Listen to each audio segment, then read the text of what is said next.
This is a Nekko Media podcast.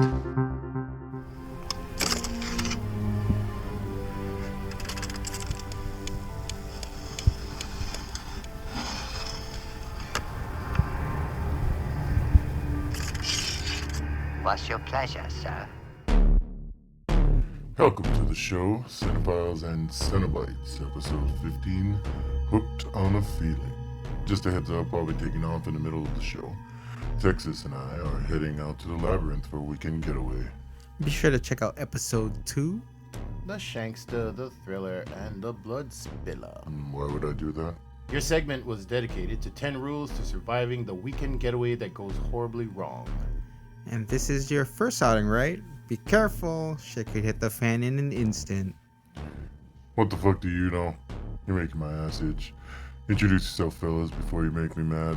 I'm Mox at villainous_kind. Check me out on the tweets. I'm Manofre, thanks for stopping by. So the season is coming to a close, huh?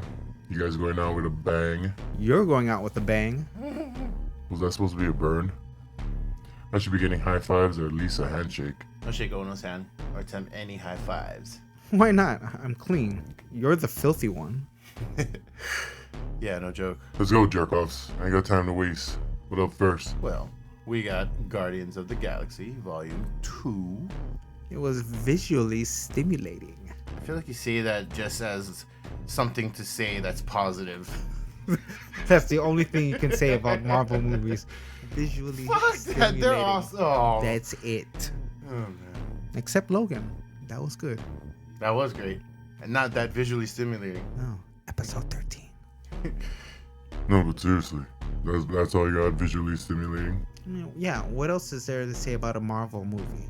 They're entertaining, awesome fights, and action-packed. So you're a fan of Marvel now? I can say I like Marvel stuff, so I guess I am a fan by default, but I ain't no super fan like some people. The Slashtag configuration. Alright, welcome to a new Slashtag configuration. We're going to be talking about the new movie, Guardians of the Galaxy, Volume 2. Volume 2. Guardians of the Galaxy. Guardians. What the fuck movie was that? Where? No, there's this GIF where this guy tries to explain the difference between GIF and GIF in the correct pronunciation. Yeah, because that's from a movie. Is it from a movie? Yeah. Oh, okay. Oh, it could be, yeah, because it might have been a clip. Yeah, because, no, it's pronounced GIF. And then, no, it's every GIF. Every word he and says. then every word he says it with the jerk. For Christmas, I'm going to get you some GIFs. Gonna get you some Christmas GIFs. Guardians of the Galaxy, yeah. Guardians of the Galaxy. Anyway, the new movie, written and directed by James Gunn, stars the amazing and charming Chris Pratt. Chris Pratt. Skinny Chris Pratt. No, Although fat Chris Pratt was pretty hilarious too. Bulked out. Actually, yeah, he's pretty yoked. He Yeah, got the abs. Yeah, he's pretty yoked. I know. Anytime you got popping out abs, that's like cut popping out abs. That's pretty yoked. Zoe Saldana. Fuck, she's so hot. Dave Bautista. We got Baby Groot. Vin Diesel. Groot. Rocket, voiced by Bradley Cooper. Bradley Cooper, oh, he's dope as Rock. Rocket's cute. Yes. Michael Rooker. Yondu. We got Karen Gillan. Nebula. And Sylvester Stallone. Yep. Kurt Russell as Ego. Yeah. We got also more cameos. Cameos. Should we mention them? We should, I think. Ving Michelle Rhymes. Yeoh. Ving Rhymes. It's a GIF. Anyway. And Sean Gunn as Kraglin. Yando's number 2. Oh, yeah. I really liked them in this one. Yeah. I heard that this takes place just months after the events of the first movie. Oh, really? Yeah. So within months, yeah. So, plot. The main plot is Star-Lord is visited by his father, Kurt Russell, Ego. He's told that he is part god, a celestial, and he needs his help in destroying the entire multiverse. Pretty much. That's the reductive, because there's so much. It's 2 hours and 15 fucking minutes, people. If I try to give you a beat by beat, you'll get lost in the explanation. But that's if I was to just make a beeline from A to B. Yeah, Yeah. Star Lord, Peter meets his dad. Now. And Dad asks him to help him join him in destroying the universe. I don't know. The line was, "I'm your dad, Peter." No, I am your father. Like, it would have been like, no, we can't steal it, or it's just gonna sound too much like that. I am your father.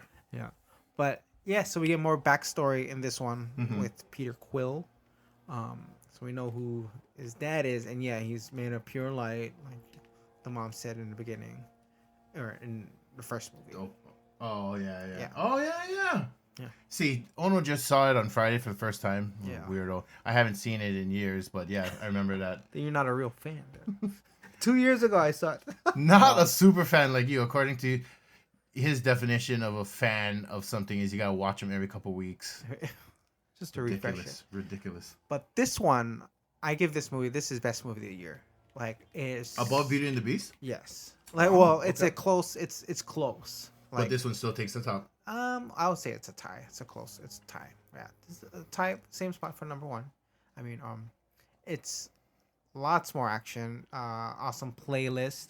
Do they go back to Hooked on a Feeling on this one? They don't, which I feel they should have. Yeah. I wonder if Hooked on the Feeling rights went up because after the first one got released, Hooked on the Feeling hit number one for the first time in 30 years again. So now they're trying to be like, nah, we want more money to We want use to cash it in Yep. too. Yeah. It's like, fuck you, we made you. Anyway, dope playlist, yeah. So it opens up with Missouri, 1980. 1980. Okay, and then present 34 years later. Right? So technically, well, yeah, Chris Pratt is 33, 34. yeah, his character. So now, Then yeah, that puts the timeline in the same year as Guardians of the Galaxy, the first one, Volume 1. right. 2014, right? It's in Earth years, so we don't know how it's in some other galaxy. It's different. Yes, but so he probably ages less. But everyone he knows. Well, they on do Earth- spend a majority of time in space, so yeah. Yeah. But who do they fight? The tentacle guy. Yeah. So now, we got this golden race of, I don't know what they are. Egomaniacs. And so they gotta destroy this monster who's about to take batteries Yeah, from these valuable guys. batteries. And they end up taking some for themselves after the job Rocket is done. does. Yeah, which is Ill-advised. ill-advised. Because then they start chasing them throughout the galaxy the rest of the movie, even though they aren't the main guys, but I feel it's a setup for Volume 3. Oh, could be, yes. Like, because then, yeah, they make reference at the... And you gotta stay for the credits. Fucking, this I think is the most loaded with those cutscenes. There's like 4 of them in the credits. Right, they do, yeah. And so, I mean, yeah, this movie is all flash. Lots of good storytelling. I mean, Lots of pretty colors and cinematography. like Chris Pratt is obviously got daddy issues. Yeah. And That's one of the humongous themes of the story. it's family ties, and Gamora, And his daddy issues. But yeah, And family ties, familial. Nebula, Yeah. sibling rivalry. Yeah. Even though- Sibling. Sibling rivalry. all she wanted was her sister, Yeah. but Now, Gamora was just trying to live. She's trying to live, yeah, because I don't know Nebula's story, but Gamora, fucking Thor, slaughtered her parents in front of her. Right? Yeah. Oh my god. And then he's like, be my new daughter. Yeah. I don't know how Thanos. I don't know how Thanos' mind works. Like, he just thought, like, is strength the thing? It's like, I murdered your family. They was weak. Come with me. Be my daughter. Be strong. But Thanos is freaking. He's like, his whole body is like a redwood. It's so thick. That's what she said. Yeah. And his Well, purple wood, but that's not a tree, right? yeah. Unless it is in the galaxy. In the galaxy. The of Guardians. galaxy, yeah. He's a Yeah. giant would still be giant. What was your favorite part of this movie? Like Drax, he ups it. Like Dave Bautista. is They really freaking included a lot more of his deadpan, deadpan unintentional humor, very literal. Like and his literal takes on yeah, everything. Yeah, Everything. And Dave Bautista is on point. he really is. And it's probably due to a lot with his collaboration with James Gunn. Yeah, and the chemistry with his co-stars, because Right, like I was telling Ono on the way back from the theater, I've seen Dave Bautista in other films, smaller films, and he falls flat. I don't know if it's the writing of the character or the direction of by the director, but nothing like what he's capable of, and we showcase that in Guardians or Jardians. Right. You must be so embarrassed. Oh, and Baby Groot, like, It's so adorable. like there's two characters in this movie I think that steal the show. Well, like I think it's all equal, but like definitely Baby Groot and definitely Yondu Yeah, steal the show. they buffed up Yondu's presence, and in fact, there's a tribute at the end, so to speak. Won't blow the ending, but If you haven't seen it, Yondu, yeah, Yondu. We haven't seen it in the 3 days since it came out. yeah, right. Well, then you're not a super nerd, I guess, but yeah, no, Yondu's part is significant, and it plays into the whole daddy issues thing that Star-Lord has. Right, and I love when a film does flashbacks, they sometimes just use scenes that were previously shown to kind of montage it. Whereas this one, they kind of show stuff that perhaps We hadn't that already that been haven't already seen. Yeah. So like, young Peter Quill, being taught by Yondu, and then you got him just cruising around with Rocket in the sky. But I think the Gamora and Peter listening to the headphones for the first time, like it's like okay, that's probably from the first movie. And Drax in the beginning, Yeah. you're pathetic. You need to find someone pathetic like you. You will find a girl who's pathetic, like you. Ha ha! I noticed they cut some parts from the trailer in the actual film, which is good. I felt that there could have been some stuff cut from this movie, but maybe not, because it pays off in the end. But some of the dialogue and scenes are really saccharine, approaching the payoff. It's really kind of sappy at some parts, but it pays off. There's a big payoff at the end. What else is there to say? I mean, this movie is just amazing. It's amazing. It's great. The Yeah. story is awesome. I mean, as for a film, I'm not familiar exactly with the whole Infinity Gauntlet storyline. Yeah, I me just know either there's that much. Yeah. there's Warlock and then there's Thanos. Right? It's like okay, it's just those two guys. There's 5 stones. There's space, time, power. Was it reality, soul? Right? I guess. Yeah, I forget the names of them. I just refer by colors. The purple one, the red. Red, blue, green, yellow. It's not the colors of the rainbow, is it? Roy G. Biv? Oh, maybe. Oh, okay. But, well, in that case, there's no purple. It's violet. But Chris Pratt, hats off to you and the rest of the cast. Yep. The whole production, success. I hope you guys make back your $200 million. Actually, they already did. I saw. I know, right? And I was telling you, right? Half of the budget went to licensing this song, fucking songs, the yeah. rights to these songs, because it's an amazing playlist. But definitely hooked on this film and this franchise of the, what do you call it? Is it MCU? MCU. Yeah. This is a definite go watch CC. Sounds like a blast. Yes, it was. Do you think Marvel makes movies they want to make, or are they making a movie the audience wants? Marvel, or you mean studios that put out comic movies in general, or specifically Marvel? I'd probably say both. Both. Okay. Marvel, yes and no. It's important, obviously, for the commercial viability, but I think Kevin Feige and all of the people that he brings on to do the individual parts of the MCU, they really take care to craft the best possible story that they can. Versus, I feel, over at DC, they are purposely trying to hit a bullseye with specifications as opposed to approaching it organically and just making the best feature that they can. I see. And ironically, it's making them miss the mark, but I feel that's what you do. It's like neediness and wanting validation. Validation. Yeah. It's like, you ever had someone who's just like too wanting to be your friend or too wanting praise from you? It's off-putting. It ends up, having the opposite effect, and I feel that's DC's problem. I see that. That's probably, yeah. That sounds about right. Yeah. But Marvel has put out more product than DC so far, right? In terms Yeah, of this was movies. their brainchild, or Kevin Feige's brainchild, the whole universe of interconnected and related stuff, And it's just really dope. Y'all recommends was pathetic last episode. What's on this list? I got Snatch, a new That's what she said. Crackle original. The series is based on the film that was released in 2000, done by Guy Ritchie. Also known as Madonna's ex-husband. Ooh. I know, but like Crackle, what else does that have? Comedians in cars getting coffee. I mean, that's That's from Seinfeld. That's Seinfeld, right? yeah, 9 seasons though. It's 9 seasons. But now they're gonna go to Netflix. I think. after Really, this. more money. That guy never make enough in the 90s off of that bullshit Seinfeld.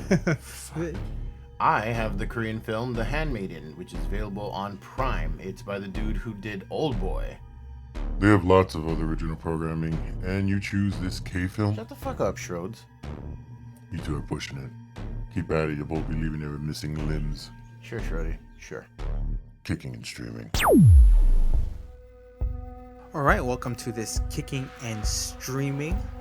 For my recommendation, I have the newest Crackle original show, Snatch, based on the 2000 film with the same name by Guy Ritchie. The series has actually no connection to the film in its story, but rather it only parallels in theme and character. But writing credit does go to Guy Ritchie though, because yeah, it's based on characters he created. The show features episodes directed by Lawrence Goh, Nicholas Renton, and Jeffrey Sachs. The series creator and writer is Alex D. Rakoff. Writers include David Harris Klein, Jason Kaleko, Beanie Brown John, Chris Gorek, and Simon Spurrier. Gotta give credit where credit is due. To the writing heroes. The show features a pretty large ensemble of awesome actors that includes Luke Pasqualino, Rupert Grint, Lucien Lavescant, Phoebe Denever, Juliet Aubrey, Mark Warren, Stephanie Leonidas, Tamer Hassan, and Dougray Scott. So the original film was presented kind of like a domino effect of unfortunate circumstances. The two main characters found themselves in one unfavorable situation after another. I mean, can we even call it a happy ending? Cousin Abby is coming back to town. The series is more like a roller coaster ride. There's ups and downs and roundabouts scattered all over, but it's presented in almost the same fashion. There's a very sprightly rhythmic pattern in its presentation, which coincides well with the fast-paced movement of the characters and the often quick cuts in between each scene. The soundtrack is also an important part of the show, as was in the film, and just like the film, it has an amazing list of tunes. It's no doubt that Ghost Town by the Specials was prominent in the film, and I don't recall it though being played in the series. Right. It's coming like a ghost town. But every so often a tune will come on that would be very reminiscent of A Message to You, Rudy. You know, lots of two-tone and of course Clash type tunes, very punk rock stuff, and maybe a one-off like an American 80s pop tune, just to show the cultural lag in radio hits. And it seemed like that kind of, town, London, tough as nails kind of crowd, thick skin, sporting Doc Martens, polo shirts, and suspenders. But in this series, right, we had two different generations of characters, modern day crowd, and we got the old school. So in this series, we're presented with three best friends: Albert Hill, played by Pasqualano, Charlie Cavendish Scott, played by Grint, and Billy fucking Ayers, played by Lavescant. So Albert is the son of Vic Hill, played by Dougray Scott, a well-known thief, and his mom Lily Hill, played by Aubrey. Hot ass Lily Hill. Vic has been in jail though for the past 15 years since Albert was a young boy, so he pretty much grew up without a father. Although their relationship is still good, they often speak to each other on the tele. He's got a phone in jail for some reason. And he gets to call. Oh, that's gangster style abroad. Right, and he's living it good. I think because of his status. 2 types of juice for breakfast in the morning. Right. Peach or apple. No mess hall for these guys. Yeah. So just like the film, Albert, along with Charlie, are trying to make it as, boxing promoters. A legit business, nothing corrupt, and their boy Billy is the boxer. And check this, Billy's character is half black, half white. His mother being a punk rock singer, and his father a gypsy. So he's half pikey. Did I use that word? Pikey. Yeah, did I use that correctly? Pikey? Pikey. Yeah, so what sets off the roller coaster of events is an upcoming fight for the three dudes. An important one because this is where they're supposed to make it big. They bank on this one. But Vic gets hold of news of the fight, tells Albert to have Billy take the fall in the 4th round, and they'll all place bets in their favor. But instead of listening to his father, Albert, first off, would never tell his best friend to take the fall. Instead, tells Billy to take down the other fighter. And now they place bets on him, but this plan goes south because at first it looks like Billy could easily take the other guy out. But his opponent gouges his eyes, enabling him to knock him out. Billy loses the fight and more so loses all the money placed on him. Now this is the catalyst. So because Albert was already in debt with the loan shark, he took out money to help support his mom's flower business. Now where does he get the money? Okay, now they were tipped off by a woman about the money being transferred, so she gets a cut for letting them know, and they just have to pull off the job. But things go wrong again when they steal from a different van holding the money.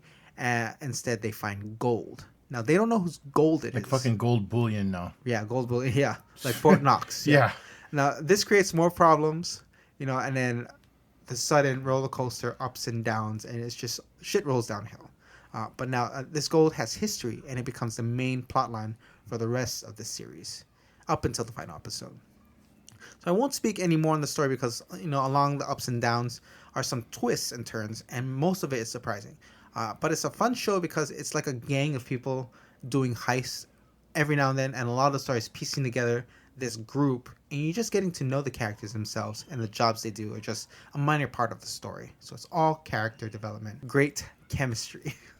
But like the film, this includes a vast range of eccentric characters, from Cuban gangsters, pikeys, the American businessmen, rabbis who like to party, jewelers, hitmen, and crooked cops, and thieves. Lots of them. The show doesn't have as many cool character names as the film, like, Frankie Four Fingers, Gorgeous George, or Boris the Blade. We have Mikey the Pikey.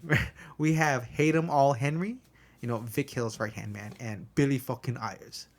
The show includes several key female characters as well, where the film was pretty much all dudes. I like this dynamic because it makes for funny dialogue and some interesting character plot points and scenarios. And plus we get romantic stuff too as well. So if you're a fan of the original film, give this show a shot. It has similar stylistic presentations. Majority of the tone is light and comedic. I mean, it gets a little thrilling, but not as dark as when Mickey's mom got burned alive in the caravan. The soundtrack is superb, and the characters and actors have amazing chemistry. You love each and every one of these guys. Whether they're bad or good, killed or not, the story ends favorably, and you're left happy with the results. Snatch is now streaming on Crackle with 10 episodes. So what I got for mine, I was hoping to be a recommend, but it is not. I have The Handmaiden, directed by Chan-wook Park, written by Seo Kyung-jung and Chan-wook Park, inspired by the novel Fingersmith by Sarah Waters. It stars Min Hee Kim, Jung Woo Ha, Jin Wong Joo, and Tae-ri Kim. Hope I didn't fuck those up too badly. So, a thief poses as a handmaiden in order to defraud and rob a wealthy countess of her inheritance. Aided by a dashing conman, the pair conspire and execute a convoluted plot on the seemingly unsuspecting noblewoman. So, I know it's reductive, but it's about as detailed as I'm going to get in summation. I was interested in seeing this film because I love Chan-wook Park's Revenge trilogy, especially Oldboy. So I guess I shouldn't have been surprised at how perverse this story is. This film borders pornography, but for fetishists and weirdos, which I realize is like saying pizza and pizza. Also, this is a lesbian love story, or sex story rather, because the director depicts an extravagantly unnecessary amount of sex scenes and masturbatory dialogue, prose, and actual masturbation. There are a fair amount of twists, but anyone who's ever seen a film about grifters, confidants, or matchsticks men, or Ocean's 11 will be able to guess the con almost immediately. The story is well told, and the acting is great, but the pace suffers from a verbose egocentricity that bogs down the key points. This film is almost 2.5 hours long, and the only thing that keeps you going is the voice in your head that says, just keep watching, it'll get better, this guy did oh boy, how worth it was that reveal. But for some weird reason, the film doesn't end on the reveal. Instead, it lingers on for like 20 minutes, allowing you to experience huge plot points like a torture session and a beautiful love-making sequence in which the two female leads fuck each other with metal sex balls. I'm sorry, dude, but showing the moon and the sky repeatedly doesn't make shit romantic. They should have called this movie The Iron Maiden because it's basically a suffocating, penetrating torture device. The love story was really hard for me to buy. Could be because I'm a man and the love story centers around two women. Could be because all the characters are bad people. Could be the disgusting old dudes doing disgusting shit. Whatever the cause, I just could not cross the aesthetic threshold. So, Old Boy, this is not. To be further reductive, this is lesbian Chatterley meets The Sting, told by a pervert who wrote the screenplay with one hand while defiling himself with the other. Definite no-watch CC, unless you're a pervert who finds beauty in the grotesque and films plastic bags blowing in the wind. In that case, you'll love it. Also, you should probably kill yourself. If you recommend something, it's usually good, not some crap show. Well, check it out first before you bash it. Anyway, before you take off, I'd like to thank you for stepping in when we needed you. Yeah, thanks, Schrody. You brought a nice dynamic to the show, even though you're scary as fuck. Easy to work with, though. Unfucking welcome. Fuck both of you guys. I need to get going. What's on this secular though? Yeah, just wait. That's for us to know and you to find out, because apparently you're too busy now, so just go. Just go. You know what? Whatever, so I'm out. Peace, homies. See you next year if you need any temps. Secular insanity.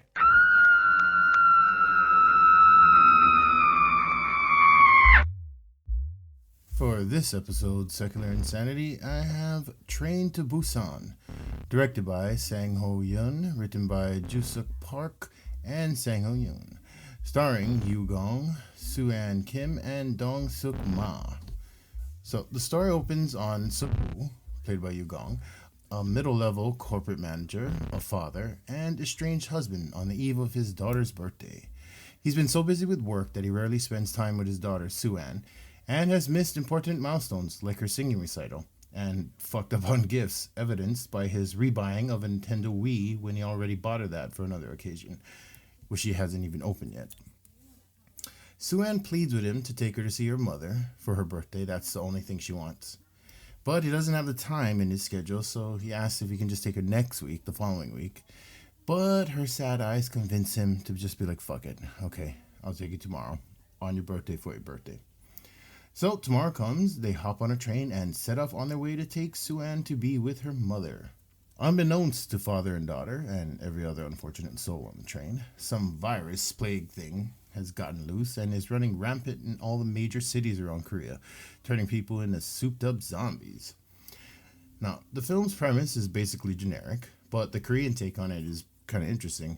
It is very much K-drama, and heavy-handed with emotional scenes and music, but the mix of that with zombie creatures, fast-paced action sequences, lots of gore and explosions, and characters we actually care about make this movie a must-see for horror lovers, and I guess cinephiles in general. The social commentary is interesting too. I've seen the train used before to illustrate class disparity and castes, so to speak, like in Snowpiercer, which is another dope-ass movie set on a train. But Busan uses it to encapsulate human nature, self versus others, and the power of fear. Trapped on a moving, compartmentalized nightmare, we see the best and the worst of humanity, attempting to survive despite itself. And the filmmakers also use the setup and payoff dynamic well, emotionally, without drawing too much attention to it on the foreshadow, and then weaving it subtly through the body of the story in the middle, and then finally dropping the aha like an anvil in the third act, which pays off beautifully. I feel that's an underutilized device in cinema in general. Never mind horror movies, but they pull it off masterfully. So if you're in the mood for a nail-biting rush rife with ordinary people in fantastical circumstances, check out this genre-defying piece of Korean cinema. Yo, watch CC. Also, now I'm hungry for bulgogi. Hey bitches, this pussy is back from a long-ass, much-needed vacay with my baby. I like what you did there. What's up, P? How was your vacation? What'd you guys do? Fucking. Lots of fucking. You're nasty. Nasty kid. Damn, TMI. You know what TMI is, right? Touch me immediately. Oh, jeez. No! Too much information, sister. TMI. That's what that is. There we go again. Again. Part 2. The shortest straw.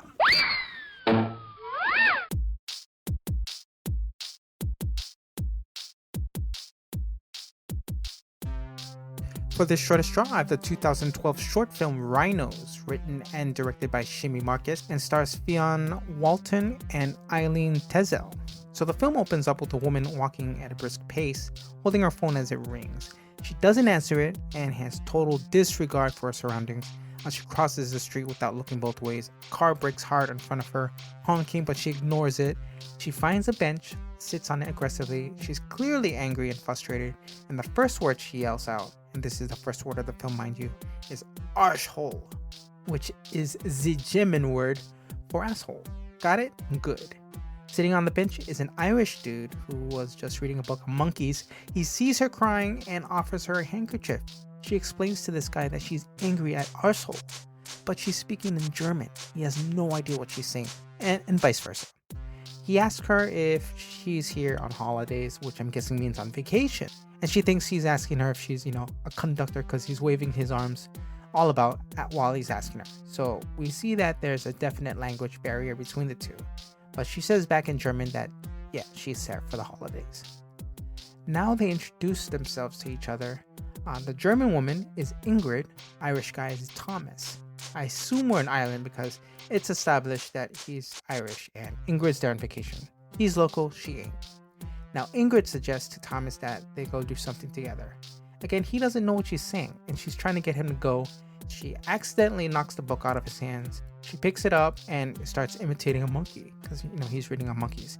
Thomas gets a bit irritated and, asks for his book back. She doesn't. And then he goes, "Give me the fucking book." Ingrid stops because I guess she knows he's already getting pissed. And I guess maybe fucking is a universal word. She leaves, stops, and then looks at him, indicating she wants him to join her. Thomas clears his senses, thinks for a bit, packs his things, and then joins her. Now the adventure begins. Roll title shot, Rhinos. So the first stop is a historical spot. Thomas is telling some history, although it probably sounds all gibberish to her. He includes hand motions that kind of give a general idea of what he's talking about. And now a portion of the film doesn't include subtitles for Ingrid's dialogue. We have to assume what she's saying based on her actions and facial expressions. They also hit up an arcade, which I'm surprised there is one. You don't see too many of those here, that with any good games anyway. But the next stop is the zoo. And now this is where Thomas has a little something to say about each animal exhibit that they stop at. And so I made this whole backstory in my head that Thomas is actually a student, maybe a zoology major, hoping to maybe become a zookeeper or maybe even a vet. More likely a vet though. So now they stop at the rhino exhibit, which churns out some dialogue that parallels Rhinos with his character. They're built like a tank, but they're just shy creatures. That's what he says. Now, throughout the day, I can't tell you how long they've been hanging out, but if they just be walking, yeah, it's got to be the whole day. But as it progresses, so does their connection with each other. They're becoming closer, which is surprising because, they can't understand each other, and well, most of the time, but their actions make it clear. They're walking together, arms linked, taking pictures together, generally having a wonderful time. So at one point, Ingrid, I guess, leaves for the restroom. Now Thomas is holding her phone, and the sneaky bastard reads her text. Just one, and he's able to translate it. The message says that her man, supposedly, or arsehole, is leaving for the airport. And if she's not there when he leaves, he's just going to leave without her. Now the final stop is at a music shop. Now it must be a Tower Records. It's got to be. Ingrid is digging the music in the shop that they're playing. The speakers. She starts dancing. Everyone is watching because, Ingrid be slamming. For real. Now Thomas is dancing with her now, and they've been dancing in the middle of the shop, and clearly he's enjoying it. So after the dance, there's this moment where she's listening to music, and Thomas is speaking to her, expressing what he feels, what he wants. He doesn't want her to go. Now Ingrid takes the headphones off and places it on Thomas. Now she's expressing her feelings, describes Thomas as a kind and gentle person, wishes that her boyfriend was the same. Now they still don't understand each other, but I wonder if that's they're hearing what they want to hear, and it turns out to be what they do want to hear. So now they're outside the shop. She kisses him on the cheek, says thank you, and leaves. As she's walking away, she receives a text, and it's from Thomas saying, in German, "Danke," or "thank you," I guess. It's like it was the perfect moment to meet, but certainly not the right time. He made her day, she made his day, but yeah, clearly they weren't meant to be with each other. But at the same time, I wish it happened. I mean, it's really cool that this short really is just all about movement, physical expression. I think it's a story that could work without any dialogue as well. Their actions towards one another are clear and obvious, kind, gentle, and sweet. Really dig the short. If you want to check it out, it's on Amazon Prime. Rhinos, written and directed by Shimi Marcus. You'll watch CC. Oh my gosh, that movie was so sweet. Rhinos are so cute with that big giant horn and a massive bay. That's what she said. That's actually your girl, so that's what you... Never mind. Yeah, because that shirt was all about rhinos.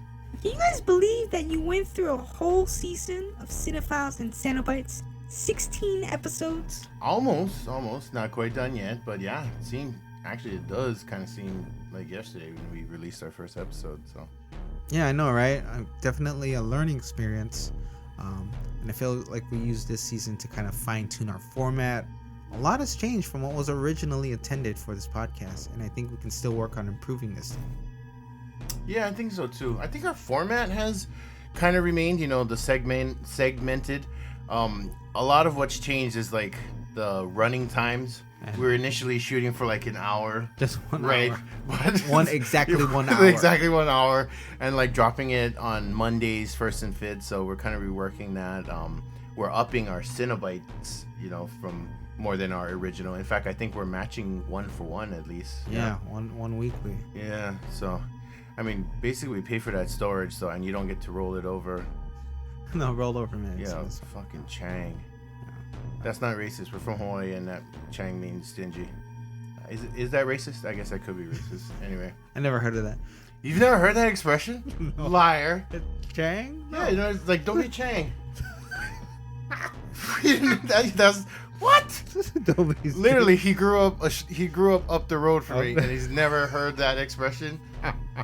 It's a local thing. Don't be Chang. I wish Schrody would have stayed for this segment. This one seemed like a fun one too.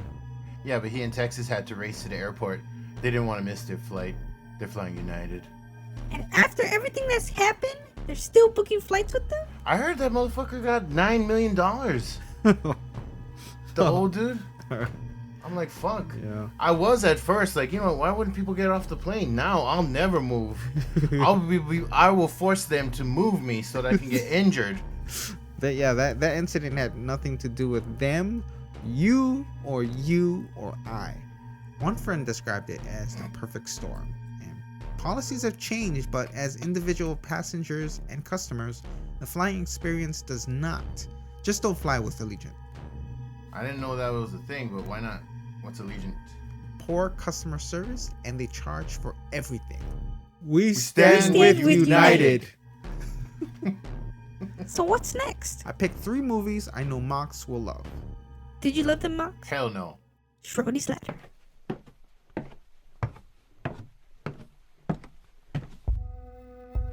Welcome to this Schrody's Ladder. On this segment, I picked 3 movies for Mox to watch, and my hope is that he will love them. He can be critical of the films he watches, and most of the time will probably hate it, and for good reason. Well, someone has to make up for your Unicorn and Rainbows reviews of all the movies we watch. How can every movie we watch get a yo watch? Anyway, we did a similar segment on episode 10 where I picked 3 movies that I knew for sure you would hate. But for some reason, you did not hate them, or any movie, I feel like. I can be critical of a movie's faults, but yeah, I won't hate on it. And also, I mean, to hate a movie, to be pissed off and angry, yeah, I think, I ain't gonna stress out on a movie because it was boring or crappy. Please, just don't watch it. Simple as that. But Neon Maniacs, it wasn't boring. The acting was amateur, but the film itself was pretty entertaining, I think. Or I did think. Rawhead Rex was a bit cheesy, but yeah, that too wasn't boring. And Affair to Remember, I mean, I've never seen that movie until last year, and I've only heard good things about it. Well, that's why I brought it up, even though it was out of context. So next time I'll pick definite 3 I know you'll hate, but... Yeah, it wasn't what I expected, but it still was a great movie. What did you expect? Yeah, because classy and romantic, but I expected a sad ending because everyone kept saying they didn't get, they were at the Empire and like they didn't meet. More I'm like, downer than what? it actually was. Yeah. Yeah, Like, that's true. no. That's true. Why do people keep referencing that part? Why not the ending when they get together? Really, please. Anyway. Yeah. Whatever. So Neon Maniacs was terrible, and so was Rawhead Rex. And hating a movie is called passion, and passion can be petty. So, whatevers. So, why'd you pick these 3 films for me to watch, and why did you think I'd love them? So one thing these films have in common is that they're all foreign flicks. I know you generally like foreign movies, but as to why though, I think it's because they tend to be more courageous than your typical American cinematic film in terms of story, presentation, and style. And this courageousness is probably reflective of the country's values and culture. So it's always, refreshing to watch something different. True. I feel like I should clarify. By more courageous, you just mean movie-wise, right? And their country's attitudes towards movies and money. Yeah, like for one viewer it might be racy, to another that's just normal everyday stuff. And by racy, I don't mean like racist. I mean like sexy or pushing. Yeah. Because that's what I was thinking. Because like Hollywood puts out pussy ass middle of the road popcorn shit because it's a soulless business, not because America is a country of pussies lacking courage. We're just a country with studios that lack courage. Anywho. Okay, so for this first film that I picked, it's called On the Job, a Filipino crime thriller directed by Eric Mati and written by Mati and Michiko Yamamoto. Japanese Filipino. It stars Piolo Pascual, Gerald Anderson, Joel Torre, and Joey Marquez. The film was released in 2013, and I was fortunate enough to see it in theaters. It played at Pearridge. I thought you might like it because it has a definite gangster vibe, anti-hero persona with violent representation, and a really cool crooked cop hitman storyline. The film opens up with a bang, like literally, and ends on a really dark note. What'd you think of it? So I was actually surprised by the film quality and the quality of the film right off the bat. I thought it was a good movie, but I wouldn't say I liked it, but that has more to do with the genre. I like very few crime thrillers that don't feature sprawling action set pieces. This film is story heavy, which is a plus, and it isn't shy about blood or violence when they do depict it. And I like the hopelessness of the ending, or rather the never-ending cycle of corruption and power plays and the futility of the new generation on both sides of the law. So that was kind of cool. I like how they tracked it both sides. By both sides, I mean of the law, like the cops and the criminals, assassins. But then also the lines get blurry too. But this film is easily on par with its Chinese and Korean counterparts, but less action than the Chinese and less melodrama than the Korean. If this were an American film, it would probably win Best Picture, like The Departed. And I think if given to the right director and American production company, they may be able to top the Filipino original. Anyway, even though I didn't like the film, I can definitely appreciate it and would recommend it. Thus, the Yo Watch CC. So you didn't like this one. The second film I picked is a Thai film titled This Girl is Badass, or Jukalan. Oh, that's the actual Thai name? I think, yeah, the original. The name of the girl, Jukalan. Yeah. Or the name of the movie. Is the name of the girl, yeah. Jukalan. Oh. Like Leon. Oh, okay. I got this movie from an on-the-spot pick from Blockbuster that was closing down, the one near Kahala Mall. The film was released in 2011.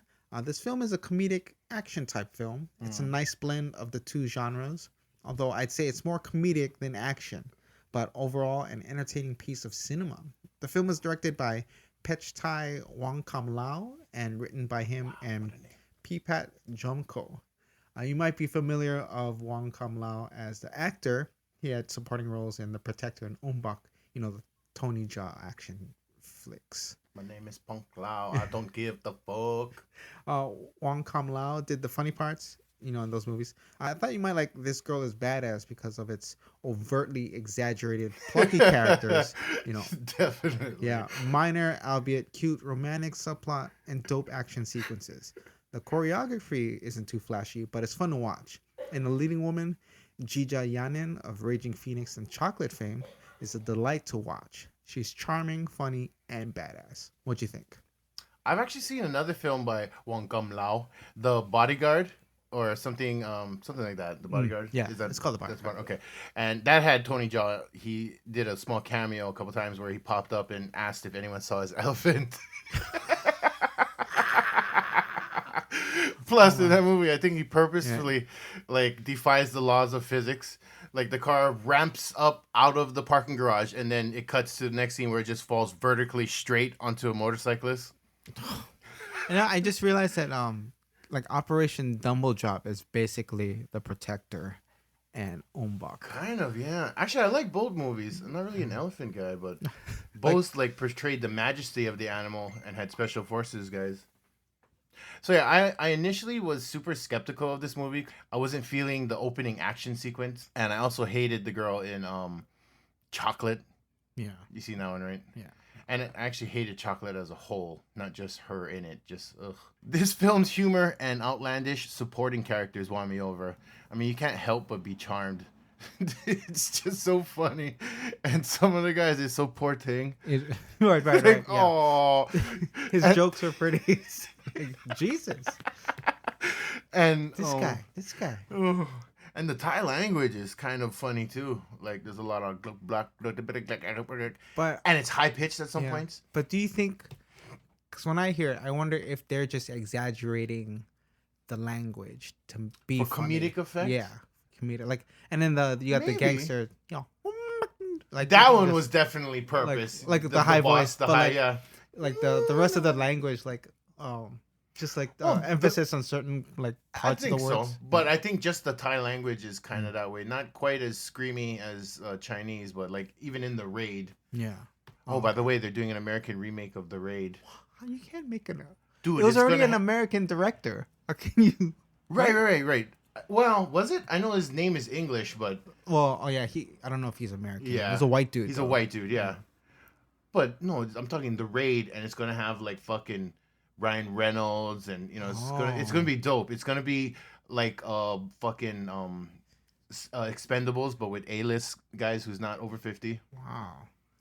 Okay, that should be And interesting. the martial arts, I don't think will be as impressive, but it could be badass. You know. Did you see the cameo that those raid guys made in Force Awakens? Oh, you mean the 3 seconds in the hallway? Yeah. Like, Yeah. but it was the main guy. Like, Yeah. you're like, oh, wait, it's those guys. Yeah. Okay. I feel they could have used those guys way better. You know, for all their stuntman and martial arts choreography. Like, why was that nowhere in the Force Awakens? And please, future action movies, stop wearing Chuck Taylors, because no way in hell you can be kicking that many people in the face and still walk out. You But know, that's not limping. That's the world-renowned gangster shoe, though. No, but the I mean, Chucks. the whole thing is that shit. Like, I mean, It like, you super should be- is. It super is. Yeah. The elite shoe for crime fighting should be New Balances by Nike. Nike New Balances. Is that a thing? Because isn't New Balance its own brand? Yeah, it's a Nike shoe. acquired them, but Well- it's Nike, like that's their product line. Yeah, No, yeah, New Balance. Well, I feel if you want to be realistic, how about like actual combat boots? But I we mean, you talk- can't be it's a stylish it can't be movie. too heavy. I mean, like it's the comfort of the feet. I mean, how many Actually, Chucks fucking- are not comfortable at No, all. they're They not. are not. I don't know how That's all motherfuckers was show. playing basketball in the 70s How in did Chucks. they do that? You know, there's no support. There's nothing for like absorbing shock. But anyway, yeah, it's a stylish movie. Okay. I mean, that wearing Chucks in a fight scene is as implausible as fighting 10 guys going through glass and still continuing to fuck guys up, getting your back broken, looking on a rail, but still going. If you got that rage though, I mean, that adrenaline. But I mean, come on, give them the right shoe. That's true. We're seeking style, some endorsements too, right? New Balances. Guarantee. Yeah. Although I feel like I might have just inadvertently trashed them. So yeah, New Balance is great. Nike, just do it. But yeah, you know, for a third world indie, this movie was well produced and put together. So an emphatic yo watch CC. Nice. Okay. Yeah, that movie is just freaking hilarious. It really around, is. Second time around. All right, so for the third film, I thought you might love is from Japan, and it's called Negative Happy Chainsaw Edge. That is such a Japanese I know. title. And that's the English title, right? I think the original is pronounced, okay, Negativu Happy Chainsaw Edge. So I don't know if I just totally batched that. Y'all can cut me up for slicing up that title if you want. It's a bit unusual title for a movie, but in a good way. It reflects the film's premise and stylistic presentation. It's no worse a title than Tokyo Gore Police or Machine Gun Girl. I feel like that's just their thing. Throw together a couple random fucking words that are like literal of the film, right? Yes. So it could be. Yeah, it's literally that's the movie. But this movie it made for a good time. The story is absurdly creative, although a bit odd. It's good storytelling. This movie was also a quick pickup when Sam Goody was closing down at Ala Moana. What do you think of the film? I also kind of want to just start by saying, does anybody remember Sam Goody? Right? Well, they did overprice on some CDs. As fuck. Yeah. I never bought anything from them except the fucking orange sticker, like discounted movies. Oh, that stuff. Okay. Or like those, they would package 3 fucking unknown indies for like $7. It's crazy because then they had another the division of specifically movies, Suncoast. Remember that? Oh, Suncoast was a Sam Goody? I think they're part of the same company, and like Sam Goody was specifically music. Does Suncoast still exist? I don't know, probably not. I know they overcharge for movies too. They do, but they have a good selection. Yeah, they do. More titles than most mom and pop shops. Did you say pawn shops? Mom and pop shops. Oh, okay, yeah. Actually, how many mom and pop video stores sold videos? Anyways. So I think the film's Japanese title is not even Japanese. It's like literally the Japanese syllables for English words, like negatibu. Right. Since they have no V. Edge. Yeah, age. So I actually love this movie right from the menu screen and the opening shot of the film. The cinematography is on point, and I like the manifest sadness as the chainsaw wielding villain. And I'll definitely have to rewatch this for all the subtleties I guaranteed missed, because this film is offbeat as fuck. Absurd is the succinct definition. The story is coming of age as fuck, replete with the almost mandatory voiceover and body of the story as a flashback, but it all works in the favor of this film. Also, for a Japanese love story, they skipped the down ending in favor of a modest, sort of happy ending that the narrator describes as mediocre happiness, and how that might not be such a bad thing. Which is kind of refreshing because Japanese can be extreme, and teens in general are super melodramatic, so I appreciated that sort of gray brushstroke. Another yo watch. In fact, I may try to hunt down my own copy on Amazon or eBay in Blu-ray if they got it. Oh, they should. I know Sam Goody had a lot of copies. In Blu-ray though? Right. Like, I feel this Blu-ray. movie should be watched in Blu-ray. Not be. because of the CG or anything, but just the fucking cinematography is really great. Really nice pictures. All right.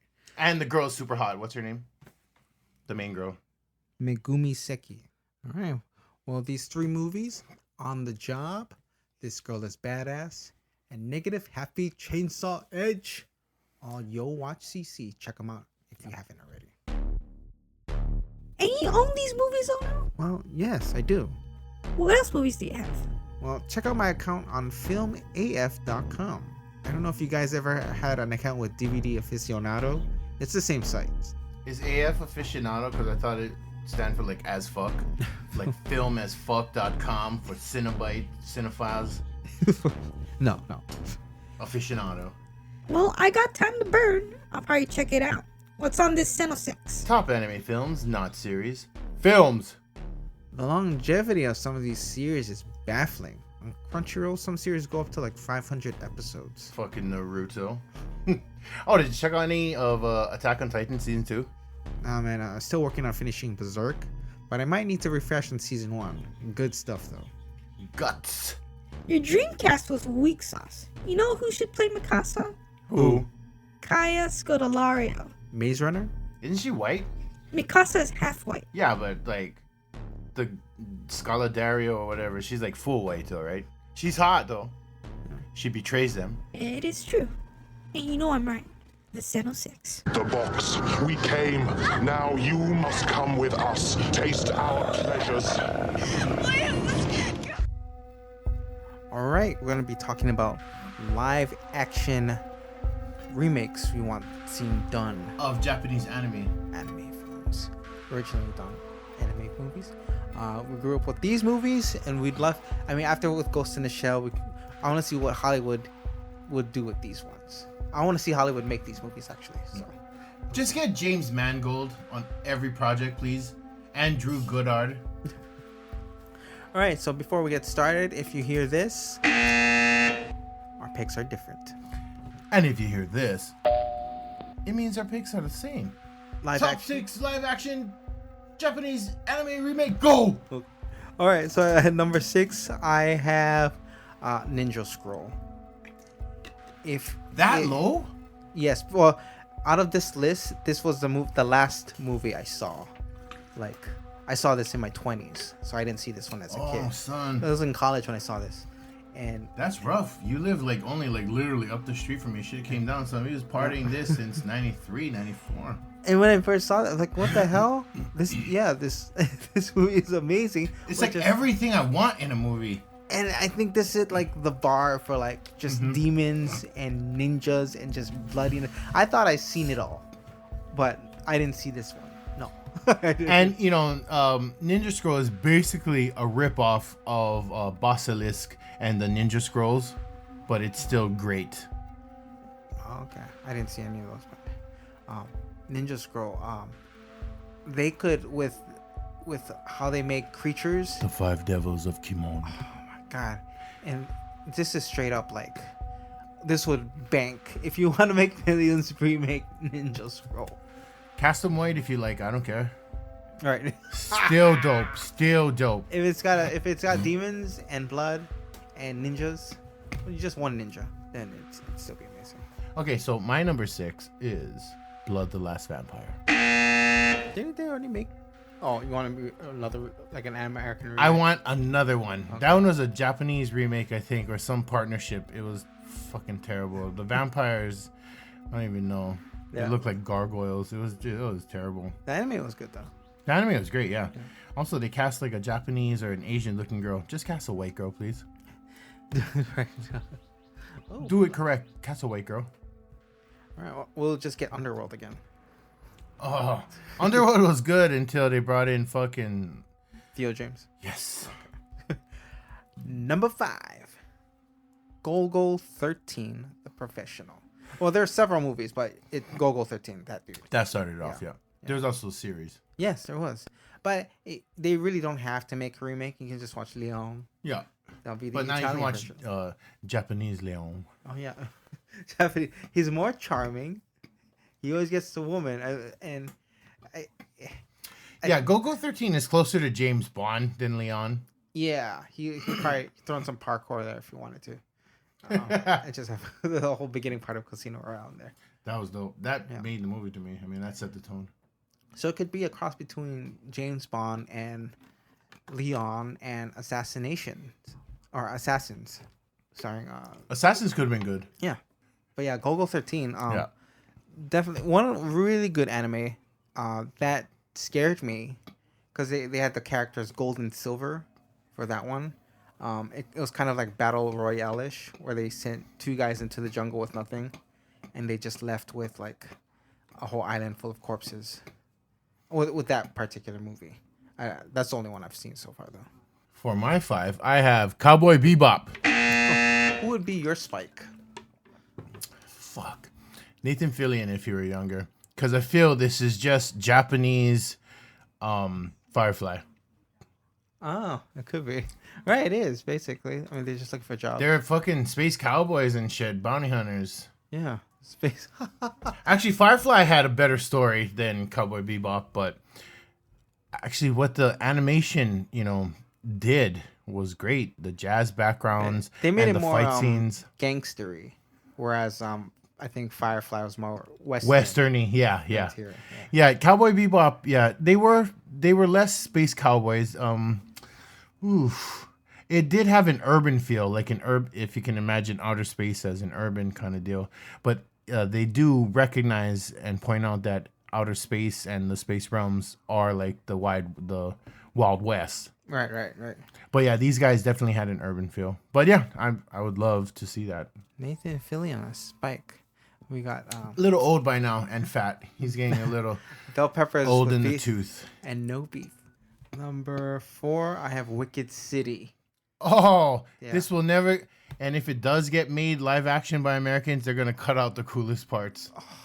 You know they will. Yeah. There's no way, dude. When I saw this one was the one that blew my mind. Like, what am I watching? Like, this was like the anime you don't want your kids to watch. Like this is why kids should be kept from anime. Yeah, like this is the movie why American kids should not watch anime without adult supervision. If they made an exact remake of Wicked City, it'll probably be NC-17 and maybe banned in some countries. But yeah, Wicked City was pretty wicked. With regards, this is pretty much Ninja Scroll with guns and federal agents. And weird sci-fi shit. It's Matrix porn with it's demons just being demons. Yeah, it's gross. Anyway, move on. Your number 4. My number 4, Vampire Hunter D, and I would like to see Jason Momoa as D. You know why? Because D needs all the acting range of a fucking soapbox, or just a piece of soap. He is the dullest character with the dopest backstory and the dopest story. He can just be standing there. He's just standing there, yeah, and he's badass, and everybody else around him is giving the exposition. And he doesn't fuck chicks. He doesn't, collect money, or he just collects money to move on. Yeah, basically, he's there for work. And then he goes against the count, and then he's like, "No, your father is." And then they show on D, and he's just looking off to space as nothing. And then you get the point that D stands for Dracula, and that D is a vampire fathered by the Dark One himself, Dracula. Yeah, Jason Momoa. Wow, interesting. That would be kind of cool. I would. I mean, fuck. Let's get him some momentum, people. Just don't cut that hair, Jason Momoa. Actually, doesn't D have kind of long hair? He does, yeah. That's why don't cut that and hair. That stupid weird hat and a duster. Like, why does every mysterious guy gotta have a duster? Oh, all right. Let's have Jason Momoa as the creeper from Jeepers Creepers. Nice. Okay, my number 3 is actually the same. Vampire Hunter D. I gave that one. Well, it's not the same. Mine was 4. Yeah, I know. Sorry. The same name, movie. not same number. Yeah, we're not gonna get the. No, we're not. But, Oh wow. Jason Momoa. I didn't think too much. Because then Jason Momoa he's too muscular. Like, he's got a larger build. Like, I feel Ezra Miller could do it, but he's not tall enough. Yeah, you gotta have a tall dude. Like a tall, dark, broody dude, which both of them are. But Momoa is, yeah, he's a little too muscular for D, and a little too alive looking. You got to be pretty pale and sunken in, but the power has to emanate from within you. My number 3, Fist of the North Star. On my list, I spelled it as North Star. Oh, Boston style. Who played the Fist in the live action one? We're not counting that, so let's not even talk about that. Okay. But I think his name is something like Gary Daniels or something. Oh. All right. Number 2s. I have Appleseed. I would love to see Appleseed done. It's a story. Who's the girl? Oh. The girl. You can give it to Margot Robbie if that's a big enough name. She's still too tall. Just get a taller Barrios. They gotta shrink her, yeah. But then he's Are you sure just it's Barrios? I feel like it's Briareus or some weird, stupid name like that. Briareus. Briareus? Let me just. Barrios doesn't sound correct. I'm pretty sure they say it like Briareus. Briareus. Let's go, Briareus. Because this is fucking Shakespearean time. That does sound stupid, but that's how it comes across. It's very stupid. And everything's like Rosencrantz, let's go. Guildenstern, let's Guildenstern. get the hell out of here now. Okay. Well, that's how it comes across weird, and then they fight for the city of Olympus or some weird shit. Right. Yeah, it's in the future. So I'd give it to Margot Robbie and Briareos to Theo James. Directed by I'm not gonna Neil watch this Blomkamp. movie. Neil Blomkamp. Like he would work with those two. Yes. Margot Robbie's from Australia, right? So Charlize Theron is more local for him. South but she's Africa. too old. Joburg. We're going to Joburg. No, he's just gonna cast. Obviously he's gonna cast Sharlto Copley and then unknowns. Okay. So Sharlto Copley as Briareus, the voice of Briareus. Oh yeah, he could be right. Yeah. All right, because he was the voice of Chappie, right? Yeah. Oh, okay. Chappie was pretty dope. Yeah. What are we on to? I got Ninja Scroll. Now, I could cast easily Miles Teller as Jubei Kibagami. He should be. He should be, right? He should I know he's not Asian, but he has that whole waifish wanderer guy who just kind of stumbles into it and has to fucking take up stuff and also falls in love with this poisonous chick who he can't touch. Oh, man. But gets the fuck over on Gemma. Jesus. All right. Miles Teller For Ninja for Scroll. Jubei Kibagami and Ninja Scroll. All right. Honorable mentions. I got Vampire Hunter D. Wow, it only made the mentions list. Bloodlust. Sorry, Bloodlust. I have to emphasize some Bloodlust. So Okay, that was well, the actual sequel. it should be happy to have made the list on that. Yeah. Like, Bloodlust was a good story. That's like... It was a good twist story, but Yeah. of all time, anyway. It's not an all-time list, man. This is an all-time. They're all all-time They lists. can Oh never no! be all-time lists because Oh. if you keep watching movies, there's gonna be some... As of the date of recording, No way. This is an all-time list. Okay. Okay. Number 2, I got Robotech Shadow Chronicles. And... Berserker. Would you like to making fuck Berserker? Did you just say making fuck? Yeah, Berserker. That's Yeah. it. I got that. I Berserker. only watched the first one, The Egg of the King or some shit. Oh, okay. The first movie Yeah. of the origin story, I guess. Yeah. Shout out to Cult 45. He likes Griffin. Who would play Griffith? He's got to be like the skinniest. Like Michael Pitt. he could be a Griffith. Yes, and then who would be? Obviously, Guts? Miles Teller would be Guts. Miles Teller or Theo James. Get the fuck. One Theo out of James the can be guys. one of the any guys who gets murdered. In one of, he could be. Well, all I'm Guts. saying is about Nosferatu. What's his face? Got to be voiced by Ron Perlman. Berserk. So third honorable mention is Berserk. Berserk. Yeah. Okay, well, I got Afro Samurai, Okay. Graveyard of the Fireflies, the most depressing fucking World War II story ever, and Wicked City. Orchid City. Oh, that's just honorable mention. Yeah, I liked it, but like I said, it can't be remade into a live action without losing what it is. I mean, that's just some Yeah, shock I don't know. value. I don't know how they need a big director, but I don't know if a big director would want to do this. But anyways, number 1, Akira. obviously, of course. Of course. He even says it right. Akira. But as Kaneda and Tetsuo, oh man, I would be fine with like an unknown. I think we should go unknown. I feel a lot of these we should go unknown. American, but unknown. But then with the budget that Akira would command, could they really go with unknown? Right. They'll be taking a risk. But I think if you put the rest of it to story and just because it's pretty epic, I mean, give it to George Miller.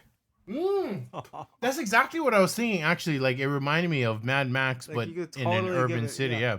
Or in Neo Tokyo, like he'll totally like it'll be very Now practical. seeing what George Miller can do with technology. Yeah. I mean, that last Mad Max was off the chain, That was big very, time. very practical, and it's like, yeah, it's. Again, I'd love to see George Miller's version or vision of Akira. Yeah, you could do that. Ra. But as Kaneda, yeah, Akira. probably work. better That's like a with the short unknown. like Akira. Anyways, my number 1, obviously, Princess Mononoke. You can just get the director from Neverending Story, I think. Well, he's probably dead, and I don't know if he would do it correct. Who would I want to do that? Because it is very fairy tale-esque, but it's also very bloody and awesome, and there's a little bit of mutagen. Oh, going around. J.J. Abrams, you got that black No. smoke. No. I don't want him. Probably some unknown guy's name we don't know. Because I didn't know James Mangold till fucking Logan. And now I'll let him direct anything. He could do Princess Mononoke because he can just. It's all character driven. That's true. I mean, That's true. James Mangold He could very Just cut, minimal on the minimal special special effects. Yeah. It doesn't have to be effects driven.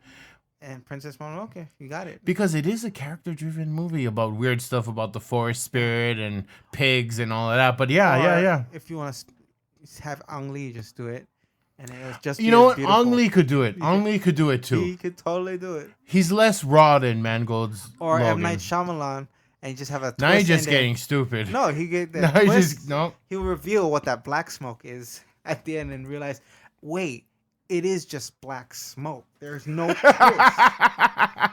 Boom. I still feel maybe Shyamalan in 3 more films after he's had studio-less successes, because I feel he's still in the FU mode. Because now he's like, I told you so. Look at Split, son. No, that's his Look at comeback. Split, son. That's That's his what I'm saying. comeback, That's what I'm no, that's what I'm saying. He's telling them, look at Split, son. All right. Yeah, look at Split. 100-something million, son. What?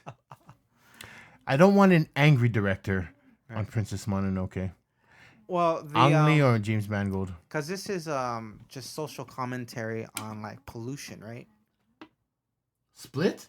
No, Princess Mononoke. A lot of it, yeah. Well, that's one layer, but maybe that's the commentary, but the heart of it is the characters Okay. Well, that is our list. and how Hollywood. man affects. Yeah. Hollywood, please make these movies. Please make Wicked City and Appleseed.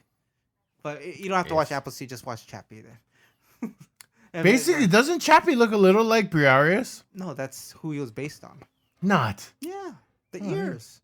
That's why I said That's the Neil giveaway, yeah. Blom- Yeah, that's totally Appleseed. Nice. Yeah, then watch Neil Blomkamp's Right. Appleseed. And watch Leon. Yeah. And, of course, if you haven't. Terrible, terrible. What's terrible? Our picks? No, that you'll be ending this podcast already? Seriously, you want to go longer? Well, we have one more episode, and this thing ain't done with yet. There will be a season 2 coming out in August. No. Hopefully more fine-tuned.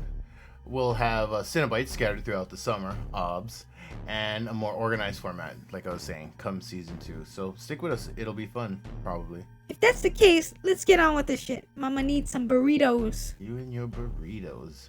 Well, thanks once again for stopping by and checking out the show, guys. Thanks for telling a friend. Do us a favor and the pleasure of reviewing our podcast on iTunes. Subscribe if you haven't already, and kindly rate the show. We're on most social media outlets, but check us out on Twitter at cynical_mass. That's CINECAL_MASS. Same goes for Instagram and Facebook. Please check out our YouTube channel under Nekko Media and our Tumblr at cinephiles-cenobites.tumblr.com. If you have any comments, questions, movie recommendations, any general correspondence, please forward all of that to our email, cinephilesandcenobites@gmail.com. Yep. So thanks for checking us out, and stay rating Oakland. Sorry guys, still a little depressed, but I guess a thanks is owed to Las Vegas for building a stadium and not changing the logo and whatever, but fucking Oakland. Anyway. All right. Once again, I'm Onofre. Thank you for checking out the show. I'm on the tweets at This Is Ono. That's This Is OHNO. Please check out my gaming channel, Gimme Seconds, on YouTube, on Twitter at Gimme Seconds, my music podcast, TakingALeadMedia.com, on Twitter at TTLM Podcast. Go watch movies. This has been Cinephiles and Cenobites, a Nekko Media podcast broadcasting from the Blood Cave and part of the Podern Family Network and Movie Pod Squad. I'm Monica Pussyfoot. For myself, Mox, and Ono, be sure to keep the lights on and check under that bed because there's only one universal truth. No lives matter. That means you. We have candy. This is a Nekko Media podcast.